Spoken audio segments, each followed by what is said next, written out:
चरणों में कोटि कोटि प्रणाम। गुरुजी, हम भगवान शिव की, भगवान कृष्ण की, भगवान राम की पूजा एवं जप करते हैं एवं माँ भगवती का भी जप पूजा करते हैं।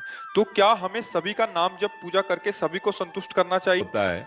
भक्ति का यही स्वरूप होता है जो आप कहा, आपने जो वर्णन किया। प्रारंभ में सबकी भक्ति का स्वरूप यही होता है।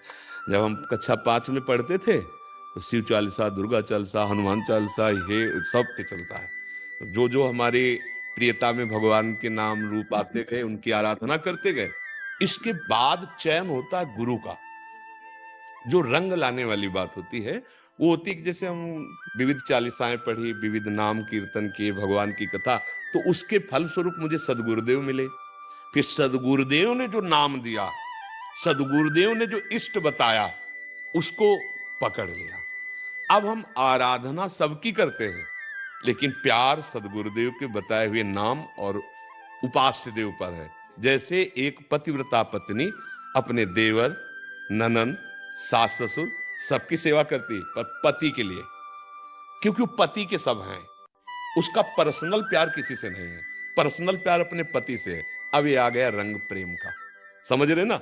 ऐसे ही हम सब देवी देवता भगवान की आराधना करते हैं और मांगते हैं कि हमारे प्रभु में प्रेम हो। अब वो प्रभु कौन गुरुदेव ने आपको दिए वो देखो। जैसे गोस्वामी जी ने विनय पत्रिका में सबकी विनय की और सिया राम चरणों में प्रेम मांगा। जैसे अपने लोग कुछ भी तो सबका फल किशोरी किशोर जो लाडली लाल के चरणों में प्रेम। तो अब हमें ये देखना है कि अभी तक हमारी उपासना हमारे भाव से चलती रही। अब हमारे भाव का फल है गुरुदेव के भाव में हमारा भाव समाहित हो जाए, तभी वो सिद्धावस्था मिलती है। एक क्षण में निहाल हो गए कि आज तो हम माला माल हो गए, क्योंकि आज मुझे कोई वादा करने वाला तो मिला। वृंदावन में बैठ के वादा करे कि तुम डरो मत, पकड़ लो हमारी बात, बात पकड़ लो, हो जाए। तो ऐसे जिसे हम भगवान की विविध नाम रूपों की आराधना करते हैं वो व्यर्थ नहीं है, पर उसका फल होगा सिद्ध सदगुरुदेव की प्राप्ति। और सदगुरुदेव प्रदत्त मार्ग भगवान को अधीन कर लेता है। आप खुद हृदय में देखो, अभी प्रियता कहां है, प्रेम कहां है आपका? आप नहीं ढूंढ पाओगे। शरीर में भी प्रेम है, परिवार में भी प्रेम है, भगवान के विविध नाम रूपों में भी है, तो अभी वो प्रेम नहीं हुआ। तो भगवान से प्रार्थना करो कि आपसे बड़ा कोई गुरुदेव है नहीं, आप कृपा करके मुझे आदेश अंदर से करो कि मैं आपके किस नाम रूप में आसक्त हो जाऊं। वो शिव रूप है या राम रूप है या वही है, दूसरे नहीं है। दुर्गा, काली, अंबा, जो भी कहो वो एक ही है। बस एक जगह लग जाने पे फिर आनंद की अनुभूति होती है। जैसे भगवती अंबा, पार्वती जी तपस्या कर रही थी भगवान शिव को पति रूप में प्राप्त करने के लिए हिमालय में।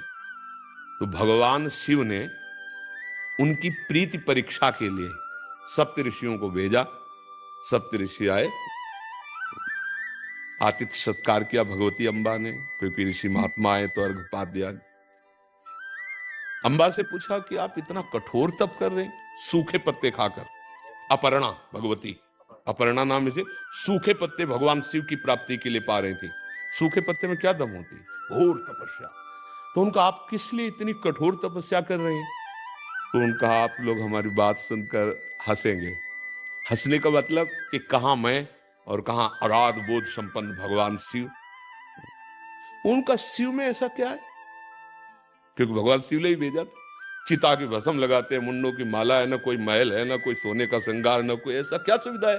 चिता भस्मा लेपो गरल मसनम दिग्बट धरो, जटाधारी कंठे भुजगपतिहारी पशुपति कपाली भूतेशु, क्या है? अंबा की दृष्टि बदल गई।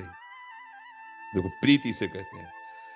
उन्होंने कहा आप लोगों का मत हमने सुना। सप्तऋषियों ने कहा देखो आपको नाराज होने की जरूरत नहीं, तपस्या करने की जरूरत, आपको दूल्हा दिला देते बैकुंठनाथ विष्णु भगवान और सब महिमा। माता जी ने कहा कि आपको मैं अपने हृदय की बात बताती हूं, कोटि जन्म लग रगर हमारी और बरौं संभुनता राहों को। ये है बात आखिरी जो प्रीति की है।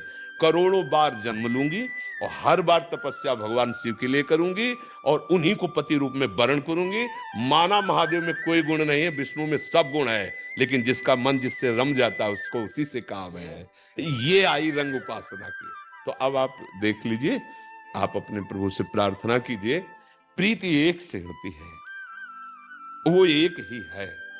तो जब तक हम नहीं जानते तब तक बहुत रूपों में उसका हम आराधन करते हैं, पर प्रीति एक से करके बहुत रूपों में उसकी भावना कर लेते हैं। जैसे गोपीजन श्याम सुंदर से प्यार करते हैं तो कह रहे जित देखूं तित श्याममयी, अब कोई दूसरा नहीं है। जिधर देखती हूँ श्याम सुंदर ही श्याम सुंदर नजर।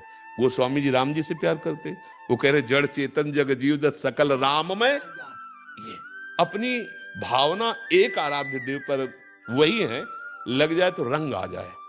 अब ज्यादा समय